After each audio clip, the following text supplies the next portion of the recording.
Thanks, Sam. All right, I will get started then. So we're doing something a little bit different this year. What I wanted to do is a talk on how to sell this, and it kind of goes with Steve's. We're going to focus more on the business aspect of things to give you guys a little bit of a different perspective. Um, Selling organic and hybrid turf programs and like an honest overview. When I started in this industry, 15 and a half years ago, as Sam said, I was a research scientist, and I was used to more science. When I got into the organic industry at the time, there was a lot of hocus pocus, black magic type stuff, and I was actually a little dismayed at the lack of science in the industry. It was a new industry, and that's what happens.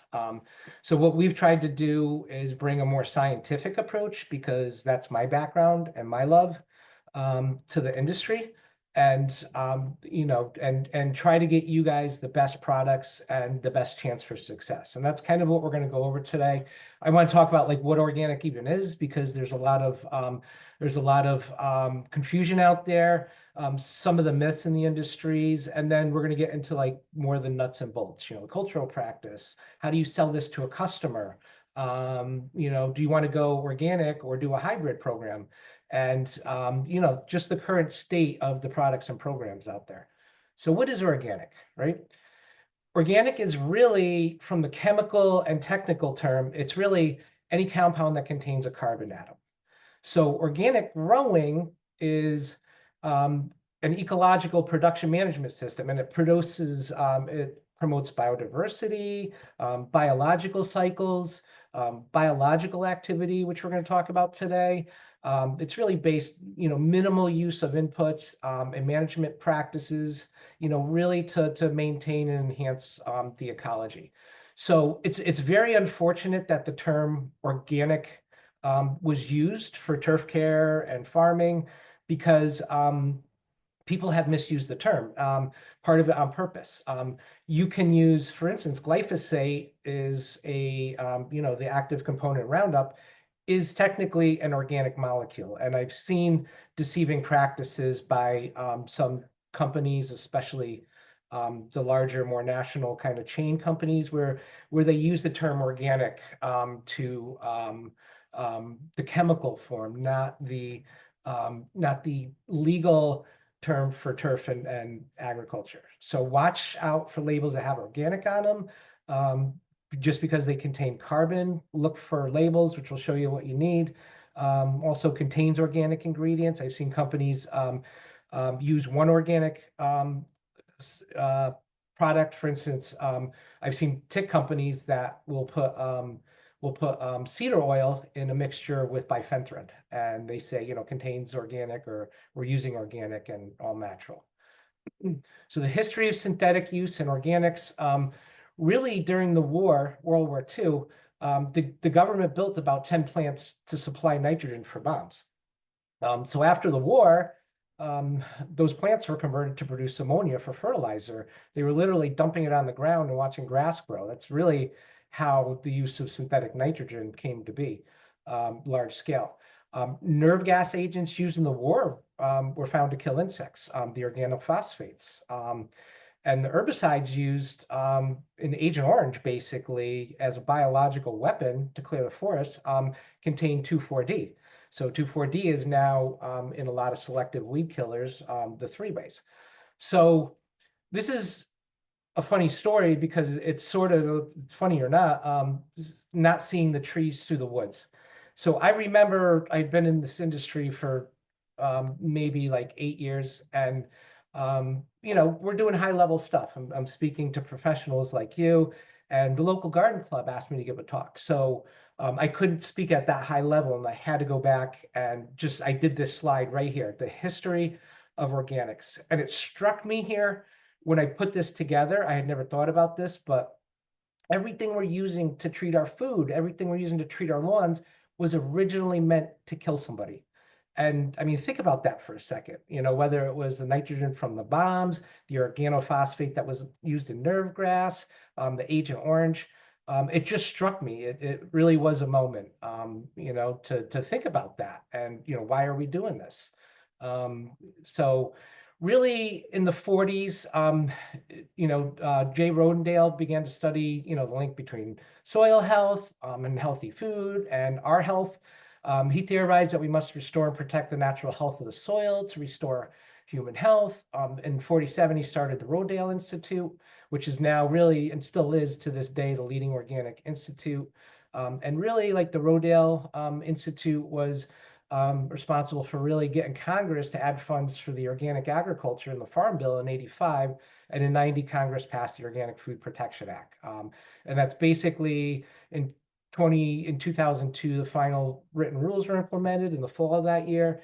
And since then, organic in agriculture has become a legal term. So you cannot legally use the word organic if you're growing food and you're not approved and certified as organic. And we can't use the word organic on products. So we do have a lot of products that are used in turf care that the manufacturers may not have gotten what's called the OMRI label. So it's not certified organic, even though it may be organic. And you can't to your customers use the term organic unless the products are certified organic. So organic certifications, natural products can be composed of organic inputs, but aren't certified. You can't call a product organic unless it's certified. So be careful. You could get fined for that. OMRI is the Organic Materials Review Institute. This is really the leading institution. If you see the OMRI label on any product, then it is certified organic, and you can use it as organic. You can tell your clients you're using organic. And really, and the Washington State Department of Agriculture also can certify things as organic. And if it's approved through the Washington State Department of Agriculture, this is less common, then you can certainly sell and use the products as organic. The certifying agencies really support the integrity of the product. They do independent reviews and really check everything for the organic standards.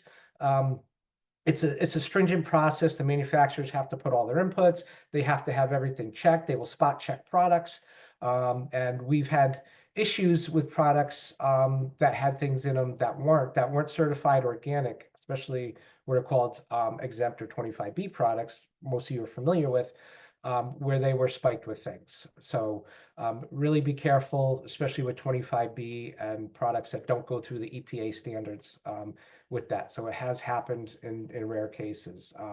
Acceptable products are listed for use in certified organic operations under the USD National Organic Program. So when you go to the grocery store and you buy food that's USDA organic, and this is for on the farm side, that means they probably used organic inputs and that food has been certified and approved as organic. So now to get back to the landscape side, organic landscape practices are not federally regulated like food is. So there's no national certifying agencies. It's a little bit more loosey-goosey. So for organic certifiers, for organic landscapers, you can be accredited through NOFA. They have, if you look up the NOFA LLC program, it's a great program. Many of you here today are NOFA accredited, and you take courses, and we're actually giving 6 credits today for NOFA as well. And you get accredited every year, and you can put the NOFA symbol on your truck. And that's the closest thing to a certification for organic landscape, but it is sort of word of mouth. So why organic turf care? Vin talked about this earlier. Those of you that didn't, I'm going to go over it again in case you didn't see his talk. But this is really, why do you want to go into organics? There's a couple reasons. Certainly, you may be worried about the environment. You may be worried about your own health. We have a lot of organic or actually synthetic standard applicators that come to us, and we don't want to use Roundup. We don't want to use 2,4-D anymore. We don't want to spray these chemicals anymore. I don't want my employees to be spraying these and putting on masks and doing all the things. So, it's really the market has changed. And in 15 years, I can tell you, if we could draw a heat map through the country, what I saw was New England, Colorado, California, a few states when I started. And now you can see the organic wave passing through the country. We shipped to 50 states last year, and we're getting a lot more sales from people down south where you wouldn't think. Florida, a lot of New Englanders are retiring, going down south, Arizona. It really is grown tremendously. So, one of the things that really changed the industry and really changed the consumers' exposure to this was the Roundup lawsuit. When Monsanto, before it was bought out by Bayer, was pretty much bulletproof. And this lawsuit a few years back, they really found Bayer at the time, the ex-Monsanto, guilty of causing a man's cancer. They're paying a tremendous amount of money to settle this, but the exposure from this lawsuit really opened people's eyes. And I'm an organic guy. I can tell you the way landscapers use glyphosate, it's not the most toxic thing you're using out there. It's more in the agriculture side when they use it over and over with Roundup resistant plants. But because of the exposure this got, because of the news coverage this got, it really reached the public about synthetic compounds, and especially Roundup. The number one thing we get from people is, and this is the professionals, this is you guys applying the products as well as the clients, is we just don't want to use Roundup. So that really, really caused got consumers, aware of what's going on in the industry. And now they're asking you. So the market demand, right? So there's really growing concerns from your clients about these chemicals and the environment. The news on the pollinators with the neonics and some other compounds that's killing bees and other beneficial insects has become more mainstream, and a lot more people are aware of it. And like Vin mentioned earlier, his generation is now buying houses, and these are the people that are your customers, and they're the ones left with this environment. We'll be gone, and they're going to be left with global warming and all the problems this is going to cause with rising seas and things like that. From a business standpoint, we get a lot of people who, I like to say, the only green they're interested in is the green in their pockets. And this study was published in 2000, so it's probably way behind, but they looked at and estimated the growth of organic products. It's a major trend and driving force in lawn and garden markets, and also your market. At the time in 2000, they predicted 6% growth per year, and about $79 billion dollars in sales over 5 years. I can tell you anecdotally, that's a lot higher now. Consumer demand is the biggest driving force. We like to call it trickle up economics. This is, I've had a lot of landscapers come to me. I was knocking on their door for 10 years, and they kicked me out. They said hello and goodbye at the same time. Now they're coming to us and saying, hey, we're losing clients. We don't want to lose this market. It's growing. My current clients they don't want Roundup. They want more organic turf care. How do we do it? So that's what we help people with, and that's what's happening, the trickle up economics. And the other real driving force that's making this more feasible for you is these products have gotten a lot better. The technical part of them, products like GrubGone, like Vin talked about this morning, weed killers, if I have time, I'll go over that, and Eric will talk about later this afternoon. We're getting a lot closer to what the synthetics do. The GrubGone certainly is as good or better as synthetics, and the weed killers are sort of knocking on the door what glyphosate could do, the organic weed killers. So there's really a groundswell of customer and market demand for this. And like Vin mentioned this morning, pesticides are being banned.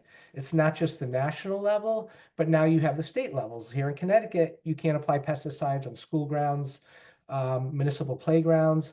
These bans are spreading to municipalities, like here in Connecticut, Stamford. In New York, Suffolk County has banned things because Long Island, Connecticut is surrounded by water, and everything's running into the Long Island Sound and the Atlantic Ocean. So you're seeing more and more laws. It's not going to go backwards. This is happening all over, and many more areas are exempted pesticide bans. So, and neonics is the big thing Vin talked about, New Jersey, New York, a lot of different, I'm not going to go into all the details, but New York, New Jersey, Connecticut, it's passing through the legislation. A lot of states in New England and around the Great Lakes, like Minnesota, Colorado, this is not going to go the other way. Especially with the neonics, some other chemicals, more and more data is coming out. More and more people are aware of it, and we're seeing bans about this throughout the country. So, you have all these conditions. You have the market asking you to do this. Your clients are going to ask about this, so it's better to be ahead of the curve than behind. So I'm going to go over some of the organic myths. As I mentioned, when I walk into this industry 15 years ago, some of the products that were really being promoted out there and being used, I looked into scientifically, and really saw a lack of science on them. And this is really some of the stuff that was promoted 15 years ago. So I'm going to take a step backwards, and some of the things out there that were myths. You know, this is the number one thing I hear from professionals and even home growers, but more so professionals that come to us is, I've tried organic and it doesn't work. And I tell them, you haven't tried organic, you've tried products that didn't work. The industry's come a long way, done the right way, organic does work. And in some cases, especially with hybrid programs, it's going to work better than standard synthetic programs. So we hear this all the time. I tried this product, it didn't work, and it's kind of clumped into the whole organic industry. And I think years ago, because there were products out there that just weren't as advanced as what we have now, or the industry over-promising and under-delivering. Organic certainly work now, but the industry sort of shot itself in the foot. So, this is a big myth. Organic is safe, and I was guilty of this before I got into the industry. How many people put arsenic in their salad? How many people put mercury in your milk? You don't, right? These all could be considered organic by the technical term. They're natural elements. They're all natural. They can be considered organic. So organic doesn't always mean safe. That's a little bit of an exaggeration, but just to define the term organic and natural. But even the compounds we are using, like spinosad is our go-to insecticide. It's a wonderful product used correctly, but if you spray a bee, you could still kill it. Organic pyrethrin is a product called Pyganic. It's an organic pyrethrin. It's OMRI labeled organic, but not used correctly, you can still kill pollinators with it. Things like copper, we use copper for disease. It's the go-to curative product for curative diseases. Copper is non-selective. You put copper in your soil, it's an element, it kills the bad guys, it also kills the good guys. So you want to be vigilant. You don't want to overuse these products. They certainly are effective and used properly, but you only want to use what you need to. In organics, you don't want to do preventative. You only want to do things, especially with products like copper. You don't want to be putting down preventative insecticides because they kill the good guys as well. For a lot of these non-selective products, not things like grub gone. So you want to be careful with these. Things like compost, we think it's fine. Man dies after inhaling fungal spores. These are very rare cases, but we still want to be careful with everything. You want to do everything the right way. You want to do your research and make sure you do it the right way. And organic products can still pollute groundwater, right? So we'll go into that here in a second. These are just pictures of the Gulf of Mexico and some of our waterways. The Gulf of Mexico is dying biologically. We get eutrophication, which is the buildup of nitrogen and phosphorus in the water, cause algae blooms. The algae take the oxygen out of the water and kill the fish. This is a picture of eutrophication, what it can do. The Gulf of Mexico is dying because all our big agriculture in the Midwest, all that water runs into the Mississippi, runs down into the coast of the Gulf. So certainly there are more problems. We'll go over it with synthetic nitrogen for various reasons, but organic nitrogen, organic phosphorus can pollute as well. That's why we have phosphorus laws in a lot of states, because our soils are off the charts high in phosphorus. Phosphorus causes these effects, causes the algae blooms, causes eutrophication. So we don't want to use phosphorus. We have laws. You as applicators, us as sellers, we can't use phosphorus unless you are seeding or soil test shows it. And this is why. I like to say even organic nitrogen used excessively and phosphorus can kill, that fish doesn't care whether it was an organic or synthetic nitrogen source, it's dead. So any of them can be harmful. And I like to say integrated pest management's a term more for disease and pest, but I like to say use what you need to and nothing more. So minimize or eliminate if you can.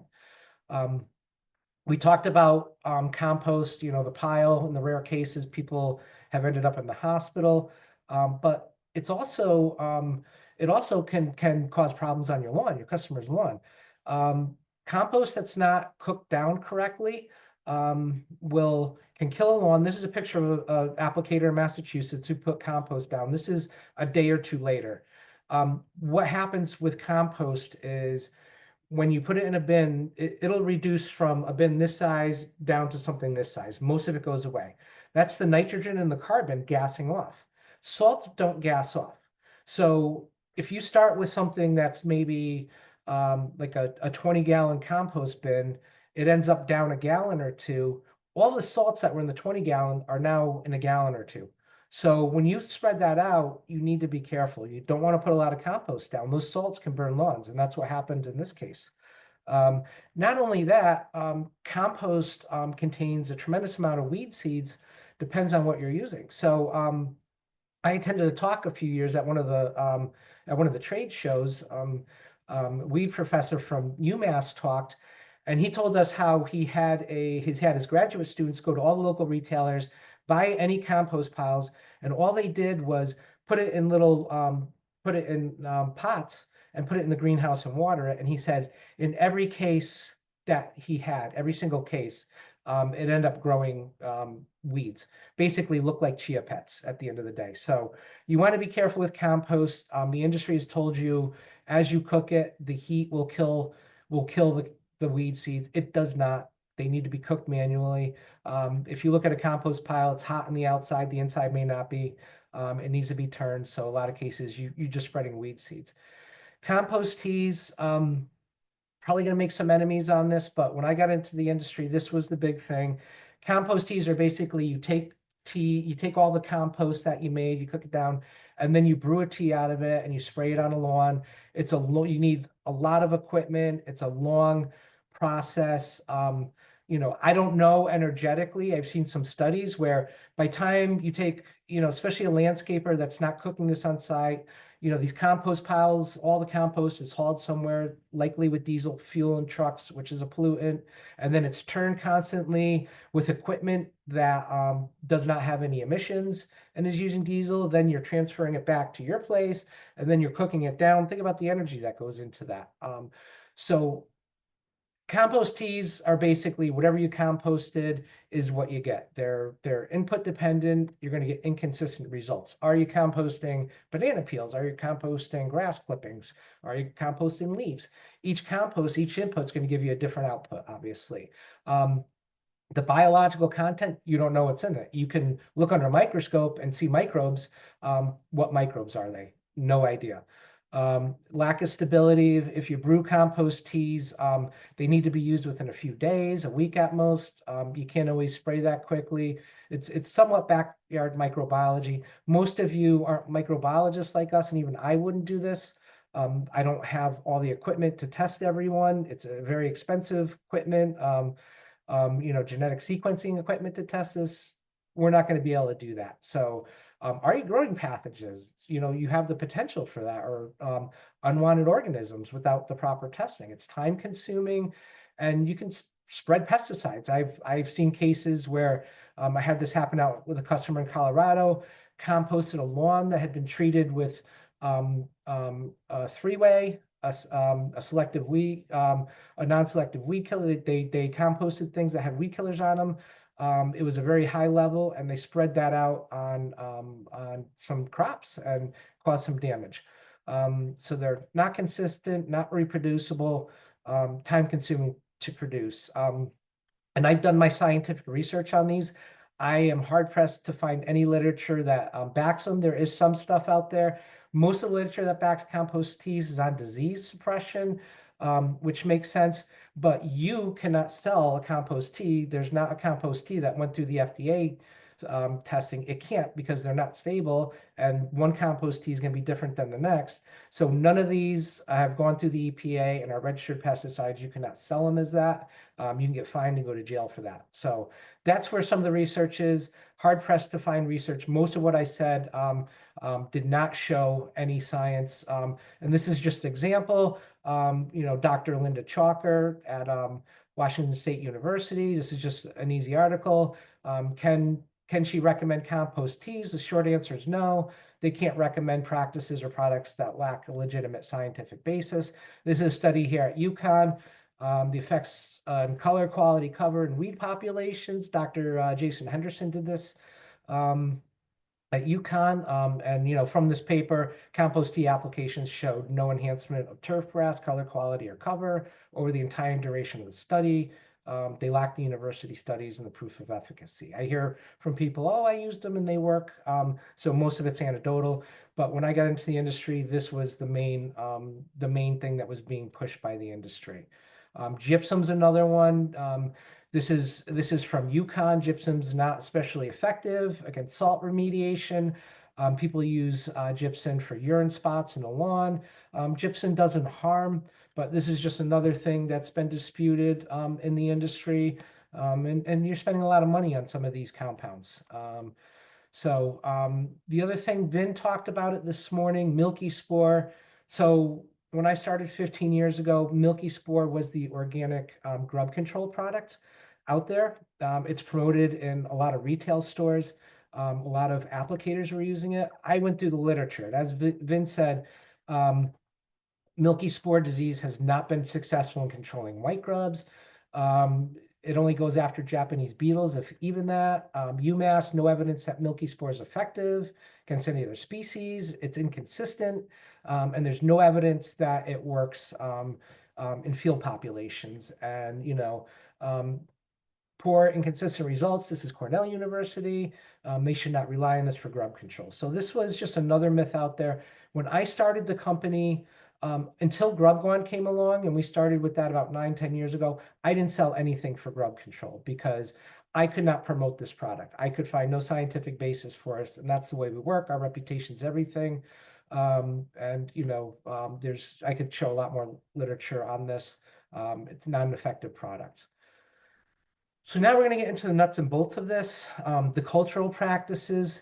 These are the things that you don't need to spend money on. There's things you can do, and this goes for organic or synthetic, that you can do that don't cost any money, that are going to give you better results on your turf.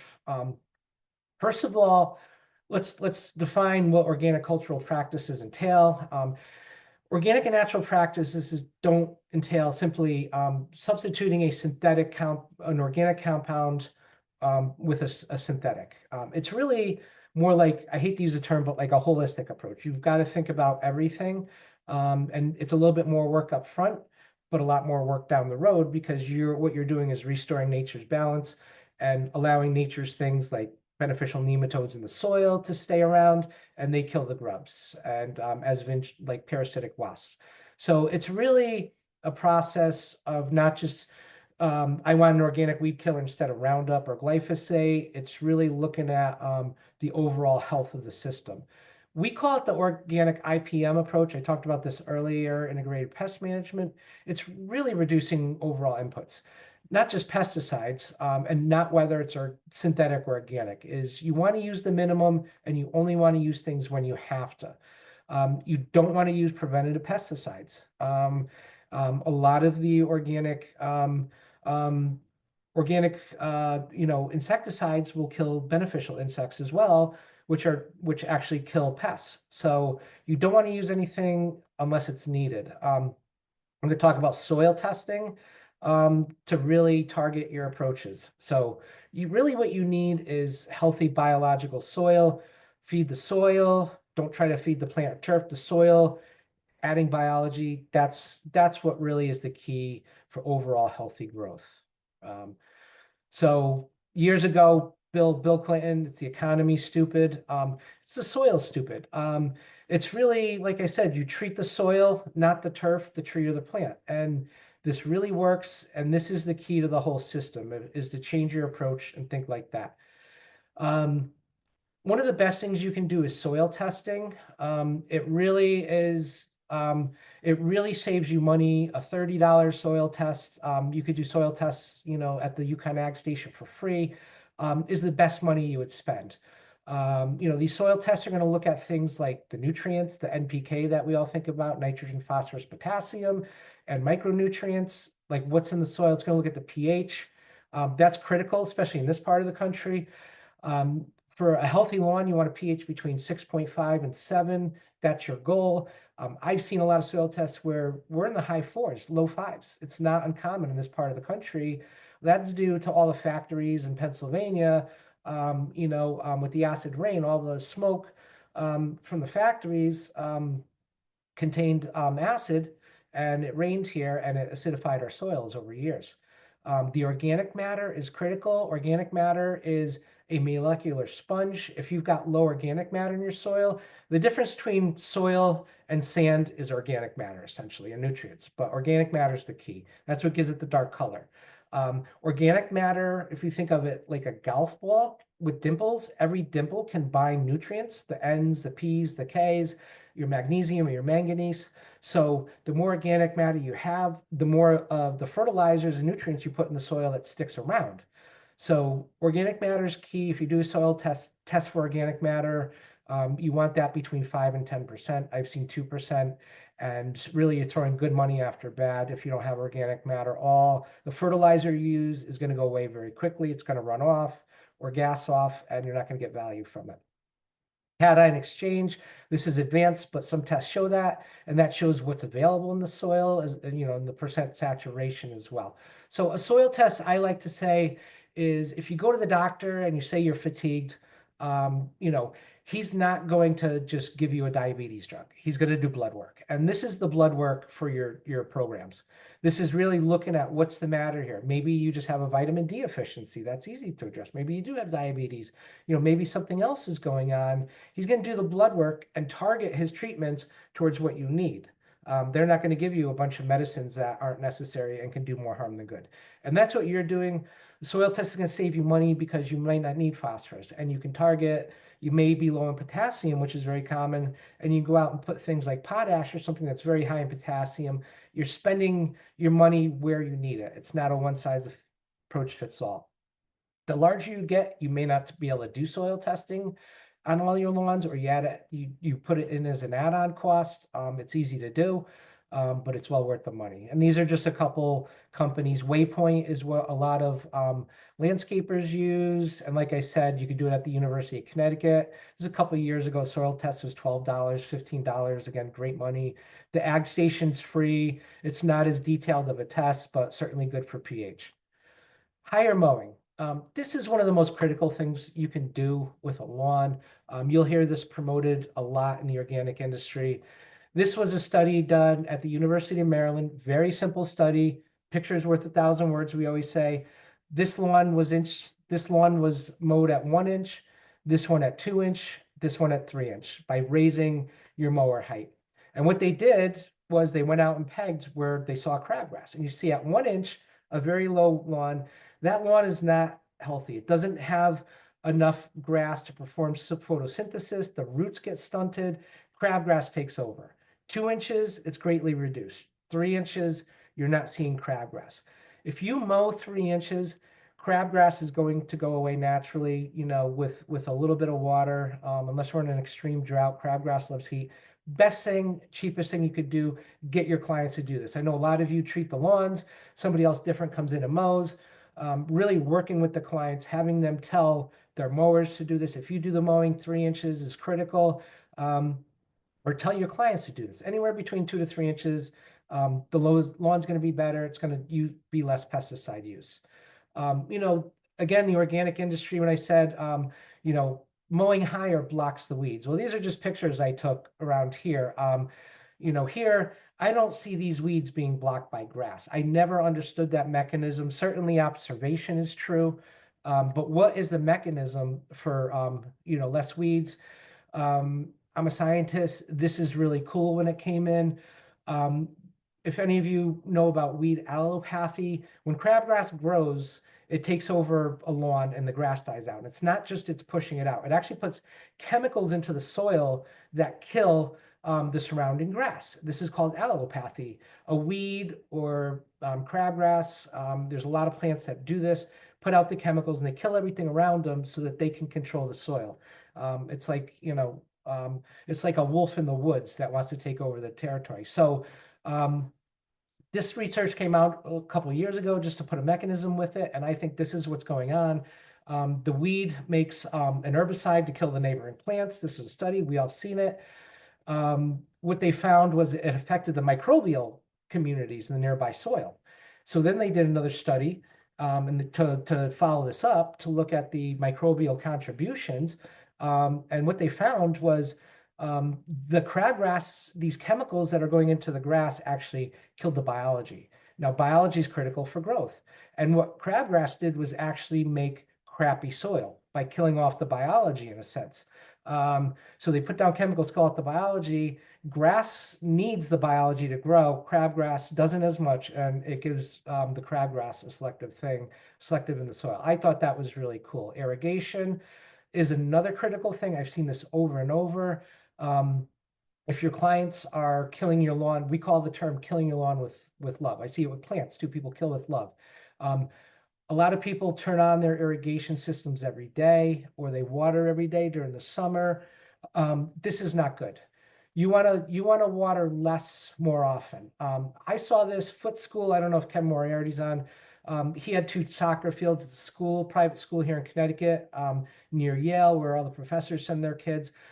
He had 2 soccer fields, and we treated him the same way. One soccer field was doing very poor, getting disease, getting pests, wasn't growing, wasn't as green. The other one was great. We couldn't figure it out. We had the same organic treatment. The soccer field treated organically because it's a school, couldn't use pesticides, looked great.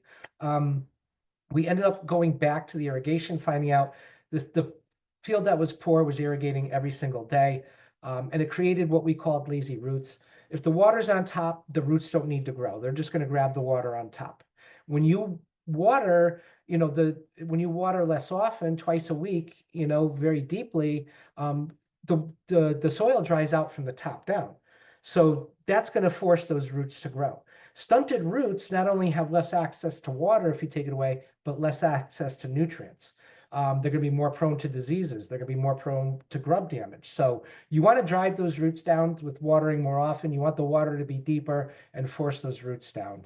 And that's really the key. This is another critical thing with high mowing. You get your clients to do this right. Talk to them about their irrigation is a key.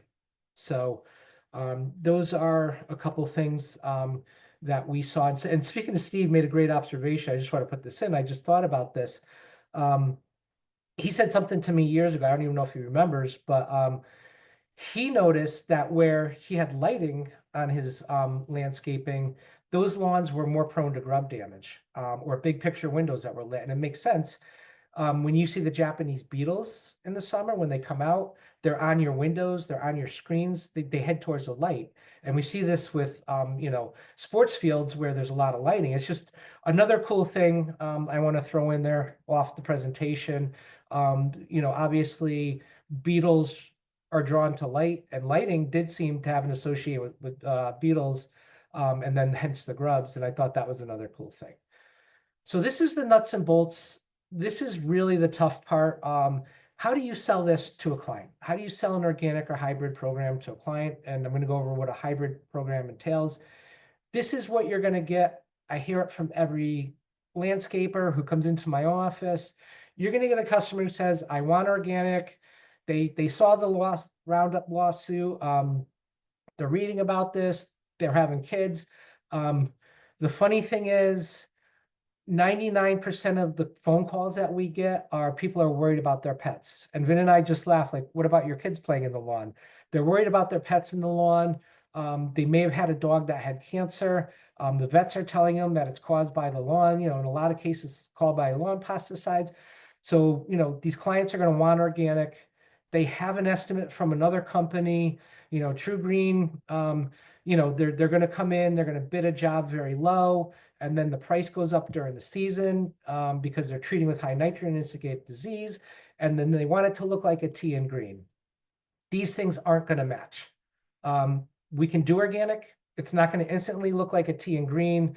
And like Steve said, it's a up cost. It's going to be more expensive, especially initially. Organic programs are. To follow up on what Steve said and what we've seen is it is a more expensive program. You're going to make more money off it from a business standpoint. You can raise your costs. People are willing to pay for it if they want it. You have higher margins. And then after the first year, you actually will lower input costs. You're going to have less grub damage. You're going to have less disease, less pests. You're not going to need as much fertilizer because you're building healthy soil, healthy turf, healthy roots. So long term, you're going to have a higher profit margin. People are going to pay more. You're going to have less inputs. It really is a great add-on for your companies, but you have to set expectations. You have to go to the clients. What is their definition of organic? Define the limitations and the pitfall of organics. The rumors and the key is, what do they want? Do they want 100% organic, or do they want the optimal balance between aesthetics and the safety and using less chemicals? Will they consider a hybrid program, which I'll go over here in a second, the first season? And the biggest thing is, what is your client's weed tolerance? If they had crabgrass last year, the year before, all that seeds in the ground, it really is tough organically to use a pre-emergent. So this is where hybrid programs are great. The clients will be happy in the spring. Summer comes, that crabgrass is going to come back. They're going to blame you because you didn't use a pre-emergent. But there's not a great organic pre-emergent. So what is your weed tolerance? That's the most important thing to define with them. If they want 100% organic, they're probably going to have some weeds that first year, especially. So set expectations and realistic goals. I'm going to talk about pre-emergent weed control in the organic world because it really is the holy grail of organics. Corn gluten is really the only solution out there, and it's controversial. There are some studies. This is a study done by the University of Iowa. They did show corn gluten has a dipeptide called TEMP, and it inhibits germination if you isolate it. It's controversial. There's some data showing it doesn't work. It does. We carry a product called 1002 Safer Play. We've tested everything. We found this product is the best because you can put it down at 4 to 5 pounds per 1,000 square feet. It's actually a corn gluten steep. So what a steep does, as opposed to just meshing up corn gluten, is it kind of isolates the dipeptides get more concentrated in a steep. And that's what you're putting out. So you could use this product at a much lower rate, 4 to 5 pounds per 1,000 square feet with 10% nitrogen. You're really only putting down about half a pound of nitrogen. Other corn glutens may have you put down 10 or 20 pounds per 1,000 square feet. You're up to a pound or two of nitrogen at a time, and that becomes a pollutant in and of itself. So this product is better. A 10% nitrogen is also about as high as you can get organically without using something salt-based. So a natural, like organic-based thing.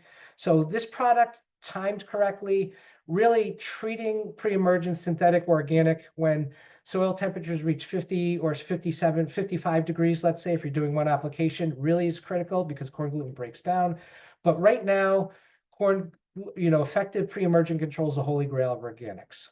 And hybrid programs are really where the sweet spot's at. Corn gluten is probably the only product on my shelf that I say wouldn't fit all my standards for efficacy. But we have to carry it because we look at it as the best of the solutions, not necessarily a great solution. So we carry it because it's a really good green up fertilizer. And if you do have an organic, somebody who wants the 100% organic program, you can use this as a weed and feed, set expectations. So what is a hybrid program? We use this term all the time. Don't let the perfect be the enemy of good. So hybrid programs integrate synthetic pre-emergence, at least the first year. So you can use a synthetic weed and feed. You can use something like Barricade, the most popular product out there. I don't sell it. It contains prodiamine. What this does is breaks the crabgrass cycle. So you put the pre-emergent down, again, all that crabgrass seeds in the lawn. You put down prodiamine, something like Barricade. There's a lot of products out there. and you're going to stop the crabgrass and the weed cycle. And if it doesn't come back, it doesn't put seeds in.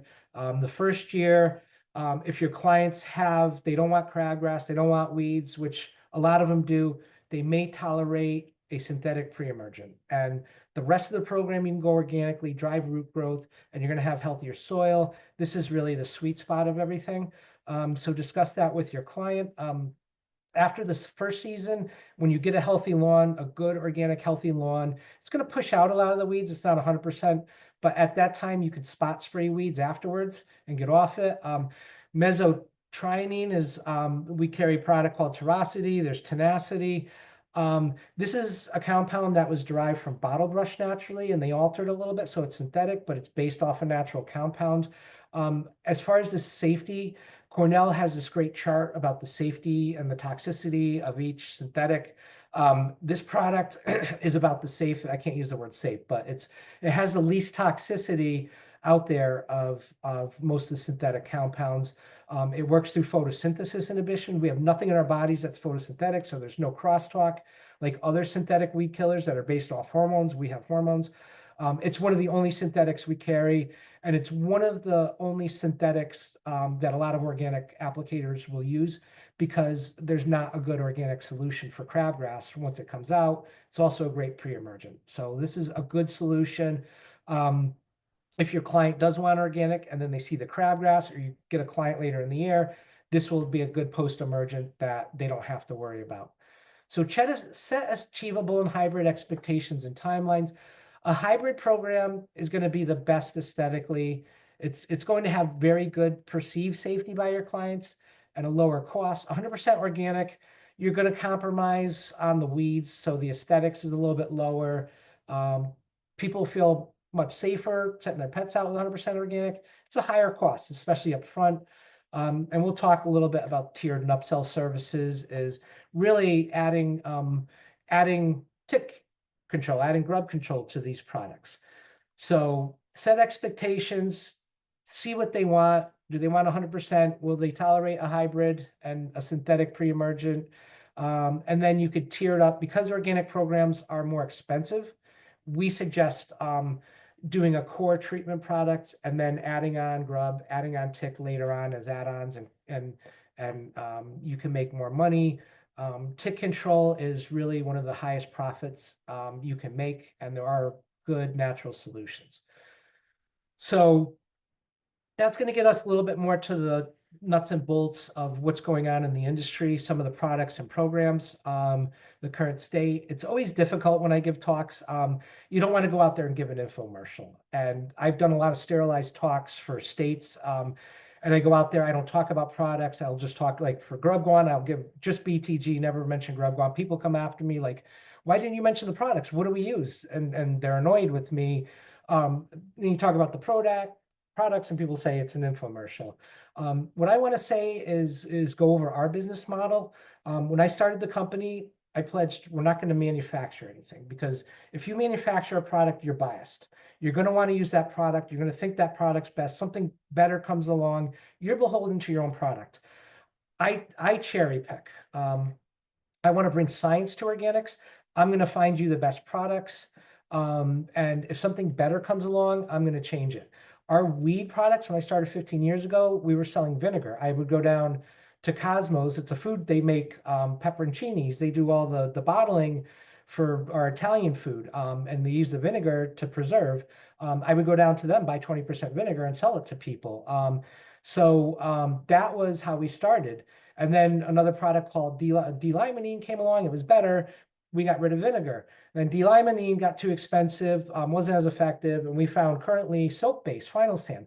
So we will switch out these products because we're not beholden to them. For that reason, people call us the R&D department, the research and development department. Our clients come to us, and if they say, I've got this, what do you recommend? They're going to use it because they know I'll be honest with them. I based this 20 years ago. I'm still with the mechanic I was with 20 years ago. First time I went to him, my engine light was on. It was an oxygen sensor. If you're familiar with, it's not really affecting the way the car drives. You need it for emissions. I went to the mechanic and he said, you don't need to do anything, nothing to worry about. You can get it done down the road. but I don't want to charge you to do something that you don't need. And I remembered that, and I'm still with the guy. And if he says you need this, I don't question him. And that's the way we want to run our business. So what are some of the organic products and programs? We're going to start with the standard care. And then I'm going to try to get into some of the other products that we found in our research. And I researched all these. I asked people for university studies. If it's a biological, I will say I want third-party verification of what's in there. I get multiple calls every year because of who we are, especially on the biological side. Companies come with me saying, here's this great new biological, this and this and this is it. I said, that's great. That's what you put in it. Stabilize the product, send it out to another lab. I want to see what's in it. Do you have the Omri listing organic? I don't hear from them again in most cases. So we're going to start with the standard program. First of all, we call with the buffet table approach, again, about pricing it. This is where clients may just pick and choose. You sell them, your core fertilization and soil treatment. Do you do tick control, grub control, weed control? We talked about no Roundup, insect and disease control. We talked about simply substituting an organic product for a synthetic does not lead to long-term success. This is not the best, but this is what your clients may do. We have those solutions. There's great products available for you if you want to take that approach. We've, over 15 years, developed a organic turf program. Clients like Steve Bousquet, Annie Guyard, who I saw was on before, she's the one who told us, I'm mixing your products with Neptune's Harvest fertilizer, and we added products based off your feed. This is the best we found.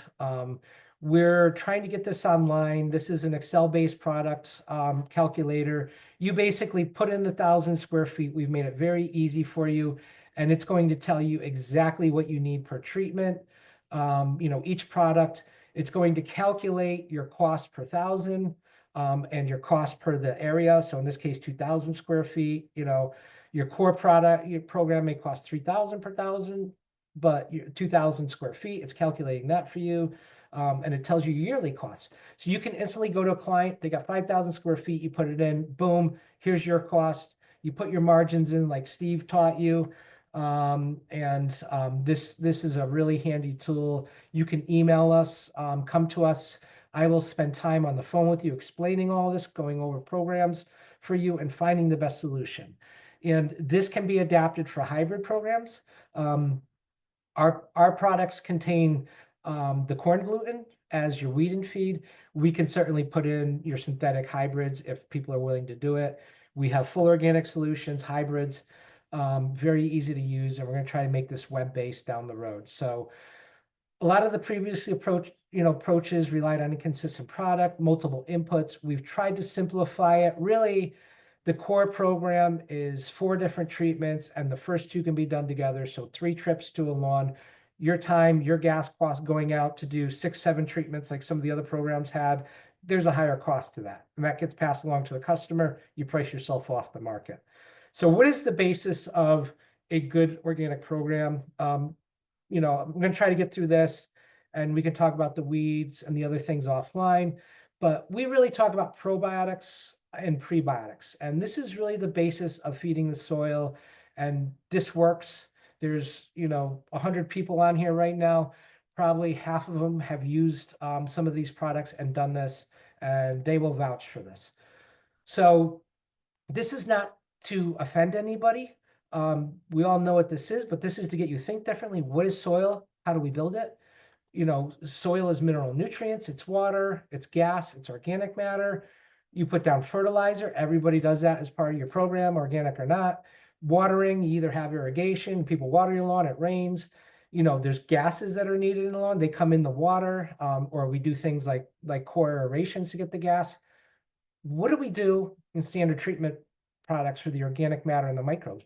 The key component of the soil, the key component of your soil that gives you long-term health.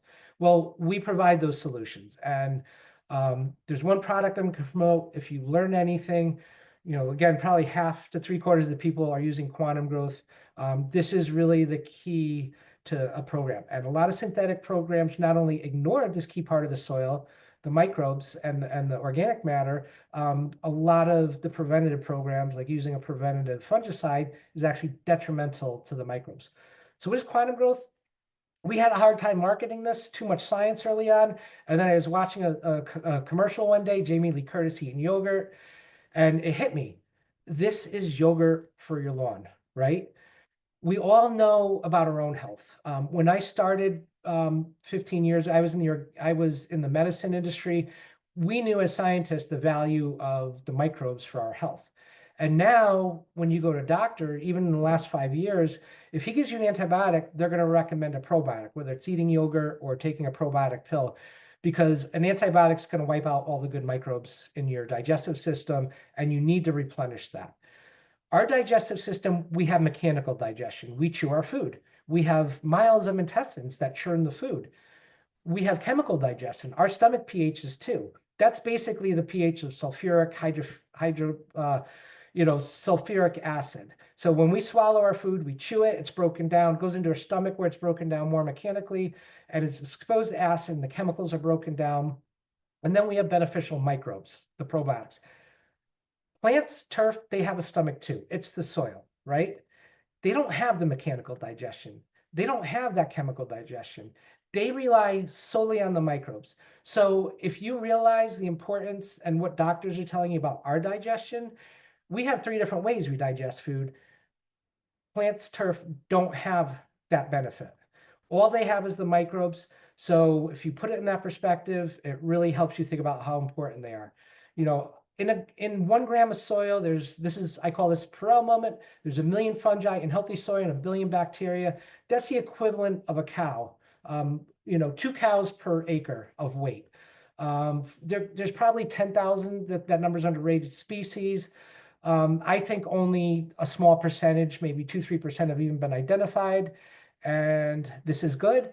90 to 95% of the cells on or in our body are bacterial cells. So again, don't reach for the Purell. People are finding we over-sterilized, and they're starting to think that's part of the reason we got sick. So bacteria are our friends. Quantum growth is a controlled inoculant. We talked about compost teas. Basically, quantum growth is a compost tea. I made my own yogurt. What you do is you take known soil microbes and you put them into a controlled media with nutrients for those microbes. You grow it at a certain temperature in sterilized conditions. Then when it's done, you test it, you check, make sure what you said is in it, you make sure it's not toxic. That's when you go to the grocery store and buy yogurt, that's what you're getting. That's quantum growth.